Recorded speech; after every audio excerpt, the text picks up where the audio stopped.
Hey science lovers, welcome to Bio with Viz. So from today onwards we are going to start our Master Cadre Zoology series. तो हमारा first topic रहेगा endocrine system. Endocrine system discuss करने से पहले हम बात करने वाले हैं कि हमारी बॉडी की जो कंट्रोल है, कोऑर्डिनेशन है, होम्योस्टेसिस को मेंटेन करना है, ये सारा कौन करवाता है? ये सारा का सारा हमारी बॉडी में दो सिस्टम करवाते हैं जिनको हम बोलते हैं endocrine and nervous system. Endocrine और नर्वस सिस्टम की बात अगर हम करें तो सबसे पहले नर्वस सिस्टम जो क्या करवाता है, मैसेज ट्रेवल करवाता है in the form of impulse. Impulse मतलब एक इलेक्ट्रिकल सिग्नल की फॉर्म में मैसेज जाता है, माइक्रो सेकेंड्स में ये काम हो जाता है। इसका एक्शन क्या होता है, बहुत फास्ट होता है। मैंने गरम प्लेट को हाथ लगाया तो मैंने साथ के साथ अपना हाथ पीछे खींच लिया, ठीक है। किस वजह से हुआ? हमारे नर्वस सिस्टम से, हमारे रिफ्लेक्स एक्शन की वजह से। पर इसका जो इफेक्ट है वो क्या होता है, ड्यूरेबिलिटी जो है that is for short time.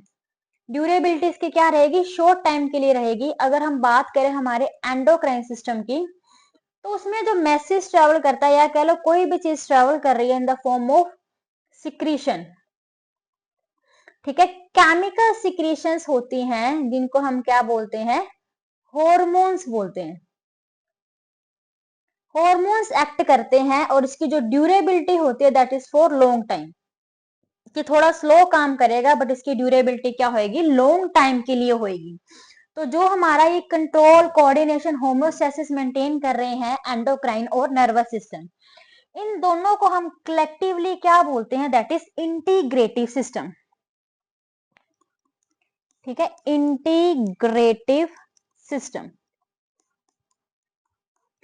Nervous system का हमारा अलग से चैप्टर है जो हम बाद में डिस्कस करेंगे, ठीक है। आज हम सिर्फ बात करेंगे हमारे एंडोक्राइन सिस्टम के बारे में। अभी हमने बात की कि हमारा नर्वस और एंडोक्राइन सिस्टम है। एंडोक्राइन सिस्टम की, उसमें ग्लैंड्स की, उनकी फिजियोलॉजी की स्टडी को हम क्या बोलते हैं, दैट इज कॉल्ड एंडोक्राइनोलॉजी। और अगर हम नर्वस और एंडोक्राइन सिस्टम की बात करें तो इसके आगे क्या लग जाएगा, न्यूरो एंडोक्राइनोलॉजी, अगर हम दोनों सिस्टम की बात करें। अदरवाइज हमारा जो एंडोक्राइन सिस्टम है उसकी ग्लैंड्स है, हॉर्मोन्स है, फिजियोलॉजी है, उसको हम क्या बोलते हैं, एंडोक्राइनोलॉजी, ठीक है। और फादर ऑफ एंडोक्राइनोलॉजी हम किसको बोलते हैं, that is called Thomas Edison. ये छोटे छोटे पॉइंट्स है जो हम साथ के साथ क्या है, नोट करते रहेंगे। थॉमस एडिसन, ठीक है। ये हमारा क्या है, that is father of endocrinology. अब हम बात करते हैं कि एंडोक्राइन में हमने पढ़नी क्या है, ग्लैंड्स। कौन सी ग्लैंड्स? वो ग्लैंड जो कुछ ना कुछ अपनी सिक्रीशंस देंगी, केमिकल्स रिलीज करेंगी, हॉर्मोन्स रिलीज करेंगी। एक ग्लैंड हार्मोन रिलीज करेगी और वो दूसरी ग्लैंड के ऊपर जाके क्या है, अपना इंपैक्ट शो करेगी। क्लियर? तो अब जो ग्लैंड्स होती हैं ये होती हैं थ्री टाइप्स की होती हैं, एंडोक्राइन, एक्सोक्राइन एंड हेट्रोक्राइन। सबसे पहले हम बात करेंगे एक्सोक्राइन ग्लैंड के बारे में। वो ग्लैंड जो अपनी सिक्रीशन किसी ना किसी डक्ट में देती है। डक्ट क्या होती है, एक मान लो एक कैनाल है, पाइप है, वेसल है, कि उसके अंदर क्या अपनी सिक्रीशन दे रही है जो किसी भी क्या है, अपनी साइट तक पहुंच रहा है। हमारा स्वेट रिलीज हो रहा है, ऑयल, ठीक है, सिबेशियस ग्लैंड जिसको हम बोलते हैं, ठीक है। इसके अलावा एंजाइम वगैरह रिलीज हो रहे हैं, जूसेस रिलीज हो रहे हैं, वो क्या है, किसी डक्ट के थ्रू ही जा रहे हैं। दूसरी तरफ अगर हम बात करें हमारी एंडोक्राइन ग्लैंड की तो इसको हम बोलते हैं डक्टलेस ग्लैंड, इसमें कोई भी डक्ट नहीं है। जो मैसेज जाएगा, जो केमिकल रिलीज होएगा, जो एक ग्लैंड रिलीज करेगी वो किस में करेगी, ब्लड स्ट्रीम में, कि ब्लड के थ्रू हमारा जो है केमिकल जा रहा है दूसरी ग्लैंड तक। थर्ड आती है हेट्रोक्राइन ग्लैंड। अब हेट्रोक्राइन ग्लैंड कौन सी होती है, जो एंडो और एक्सो दोनों का फंक्शन परफॉर्म करेगी। इसकी एग्जांपल हम ले सकते हैं पैनक्रियास। अब पैनक्रियास क्या करती है, एक तो वो क्या कर रही है, हॉर्मोन्स रिलीज कर रही है, ठीक है, इंसुलिन हो गया, ग्लूकागन हो गया, ठीक है, ये हॉर्मोन्स रिलीज कर रही है पैनक्रिया, जो किस में जा रहे हैं, ब्लड स्ट्रीम में। और अब इसका दूसरा काम क्या है, क्या रिलीज करती है, पेनक्रियाटिक जूस, या कह लो एंजाइम रिलीज करती है, किसके थ्रू, डक्ट्स के थ्रू। तो इसका ये क्या हो गया, एक्सोक्राइन फंक्शन। इसके अलावा और हम बात कर सकते हैं गोनेट्स की। गोनेट्स क्या होती है, जिसके अंदर क्या आती हैं, टेस्टिस आती हैं और ओवरीज आती हैं। अब टेस्टिस क्या कर रही हैं, स्पर्म रिलीज कर रही हैं, ठीक है, और क्या है, हार्मोन रिलीज करती है, दैट इज टेस्टोस्टेरोन। अब ये हार्मोन जो रिलीज कर रही है, इसका क्या है, एंडोक्राइन फंक्शन है। स्पर्म जो रिलीज कर रही है, किसका क्या है, एक्सोक्राइन फंक्शन है। सेम ओवरीज में एग रिलीज कर रही है, एस्ट्रोजन या प्रोजेस्टेरोन रिलीज कर रही है, ये इसका क्या है, एंडोक्राइन फंक्शन है, और एग रिलीज करना इसका क्या है, एक्सोक्राइन फंक्शन है। क्लियर। अब नेक्स्ट हम बात करेंगे हॉर्मोन्स के बारे में। हॉर्मोन्स क्या होते हैं, जिसको अभी हमने बोला है केमिकल मैसेंजर्स होते हैं, या फिर हम जिसको बोल सकते हैं प्राइमरी मैसेंजर्स होते हैं।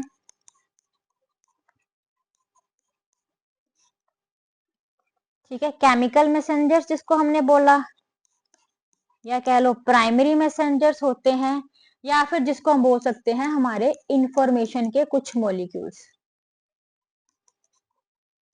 ठीक है, एक ग्लैंड से रिलीज होंगे, दूसरे पे एक्ट करेंगे, बट इसमें भी एक्सेप्शन है, जिसको हम क्या बोलते हैं, हमारे लोकल हॉर्मोन्स।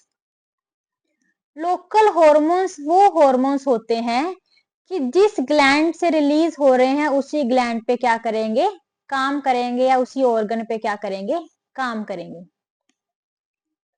अब इसकी एग्जांपल हम ले सकते हैं गैस्ट्रिन। ठीक है, गैस्ट्रिन हार्मोन क्या है, इसकी एग्जांपल है, लोकल हार्मोन की एग्जांपल है। अब जो हार्मोन है, सबसे पहले जो हार्मोन रिलीज हुआ था, या कह लो डिस्कवर हुआ था, कौन सा हुआ था, दैट इज सिक्रीटिन।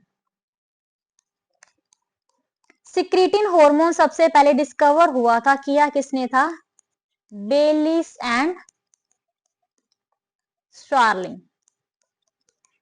बेलिस और स्टार्लिंग ने रिलीज किया था, और डिस्कवर किया था 1902 में। ठीक है, ये तो बात होगी कि फर्स्ट हार्मोन जो हमारा रिलीज हुआ या डिस्कवर हुआ, दैट इज सिक्रीटिन, किया किसने, बेलिस और स्टार्लिंग ने। और जो टर्म कॉइन की है हार्मोन, ये किसने की है, स्टार्लिंग ने। ठीक है, स्टार्लिंग ने ये टर्म कॉइन की है, जिसको हम क्या बोलते हैं, हार्मोन। अब ये हार्मोन टर्म जब इसने डिस्कवर की, किस वर्ड से डिस्कवर की, एक ग्रीक वर्ड से डिस्कवर की, दैट इज कॉल्ड हॉर्मेन। हॉर्मेन, जिसका मतलब क्या था, टू एक्साइट। पर ये जो टू एक्साइट वाली टर्म थी, ये बाद में क्या बन गया, दैट इज मिसनोमर। अब मिसनोमर क्या होता है, मिसनोमर क्या होता है कि ये टर्म एक्सेप्टेबल ही नहीं थी, गलत प्रूफ हो गई। क्यों, क्योंकि जो हार्मोन है वो रिलीज करवाने का काम भी करते हैं और इनहिबिट करवाने का भी काम करते हैं। किस चीज को रिलीज करवाना है या इनहिबिट करवाना है, दोनों का काम ही करते हैं। इनहिबिटरी एक्शन में हम मान लो सोमैटोस्टैटिन ले सकते हैं इसके अंदर एग्जांपल। तो ये टर्म क्या है, वैलिड ही नहीं थी, डिसअप्रूव हो गई बाद में, कि सिर्फ एक्साइट नहीं करते हैं हॉर्मोन्स। अब हम हॉर्मोन्स की कुछ प्रॉपर्टीज के बारे में पढ़ेंगे, और कुछ उनके जो है क्लासिफिकेशन या कह लो केमिकल नेचर के बारे में पढ़ेंगे। जो ग्लैंड्स है वो हम स्टार्ट करेंगे कल से। ठीक है, सबसे पहले अगर हम बात करते हैं इनकी प्रॉपर्टीज की,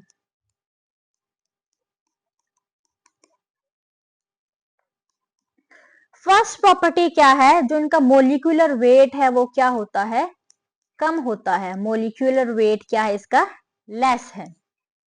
सेकंड हम बात करें, that is hormones are soluble in water as well as blood. दोनों में सोल्यूबल होंगे। थर्ड हम बात करें कि जो एक्ट करते हैं इनकी जो कंसंट्रेशन होती है बहुत कम होती है, ठीक है, ज्यादा अमाउंट में रिलीज नहीं होते, कम अमाउंट में ही रिलीज होते हैं। ऑर्गेनिक कैटलिस्ट का काम करते हैं, ठीक है। इसके अलावा नॉन एंटीजेनिक होते हैं,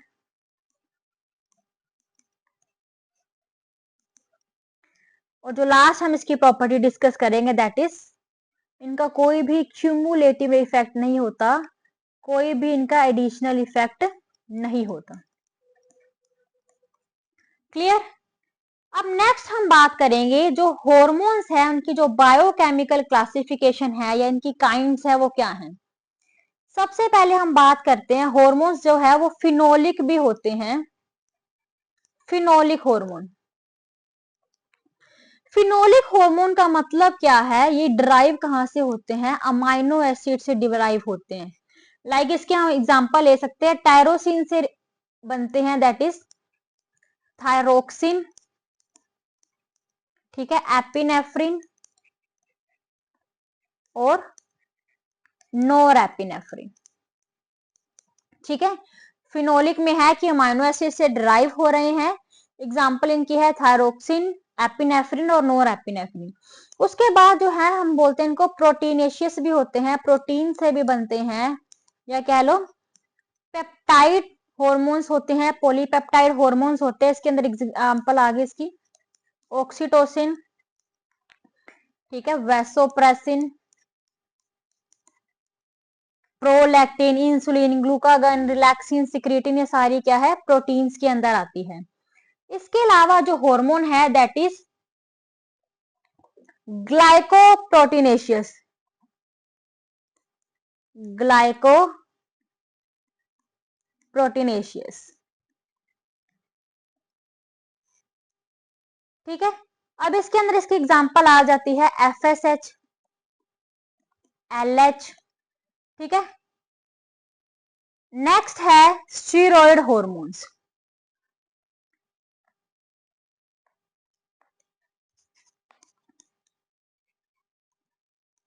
स्टीरॉयड हॉर्मोन्स मतलब जो डायरेक्टली पास होते हैं प्लाज्मा मेम्ब्रेन से, ठीक है।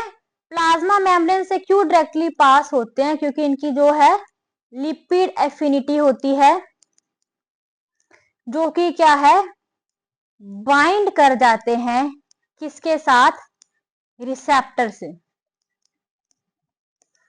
और ये रिसेप्टर कहां होते हैं, साइटोप्लाज्म में, ठीक है।